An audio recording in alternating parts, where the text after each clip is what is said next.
Hello friends, welcome to Indian சமையல். இப்போ நம்ம பார்க்க போகிறது மீல் மேக்கர் மசாலா ஃப்ரை. அதுக்கு நான் ஒரு கைப்பிடி அளவு மீல் மேக்கர் எடுத்து மிக்ஸி ஜாரில் அந்த மாதிரி பொடி பண்ணி எடுத்து வச்சுருக்கேன்.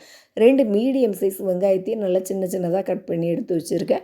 அப்புறம் 2 மீடியம் சைஸ் உருளைக்கிழங்கையும் நல்ல நீள்வாக்கில் கட் பண்ணி குக்கரில் வந்து ஒரு 3 விசில் விட்டு நல்லா வேக வச்சு அது தோலெல்லாம் எடுத்துகிட்டு நல்லா மசிச்சு வச்சுருக்கேன். அப்புறம் அந்த மசிச்சு வச்சுருக்க உருளைக்கிழங்கோடி ஆல்ரெடி நம்ம அரைச்சி வச்சுருந்த அந்த மீல் மேக்கரையும் சேர்த்து 2 டேபிள் ஸ்பூன் அளவுக்கு பொட்டுக்கடலை மாவு, அரை டேபிள் ஸ்பூன் அளவுக்கு மல்லி விதை, தேவையான அளவு உப்பு, 1 டேபிள் ஸ்பூன் அளவுக்கு வந்து சிக்கன் மசாலா, மல்லி இலை, அப்புறம் நம்ம வெட்டி வச்சுருந்த வெங்காயம், 1 டேபிள் ஸ்பூன் அளவுக்கு ஜீரகம் எல்லாத்தையும் போட்டு நல்லா மிக்ஸ் பண்ணிவிட்டு இதில் வந்து கொஞ்சம் கொஞ்சமாக தண்ணி தெளித்து நம்ம வந்து சப்பாத்தி மாவு பதத்துக்கு கொண்டுட்டு வந்துடணும். இது வந்து மீல் மேக்கர் சேர்த்துருக்கிறதால வந்து இது தண்ணி கொஞ்சம் அதிகமாகவே உரியும். இந்த மாதிரி சின்ன சின்ன உருண்டைகளாக உருட்டி வச்சுக்கோங்க. அப்புறம் மல்லி விதை இருக்குல்ல, அந்த முழு மல்லியை நான் அரைச்சி தான் அதை வந்து அரை டேபிள் ஸ்பூன் அளவுக்கு வந்து நான் பவுடராக எடுத்து வச்சுருந்தேன். அது நல்லா மணமாக இருக்கும், அதுக்கு தான்.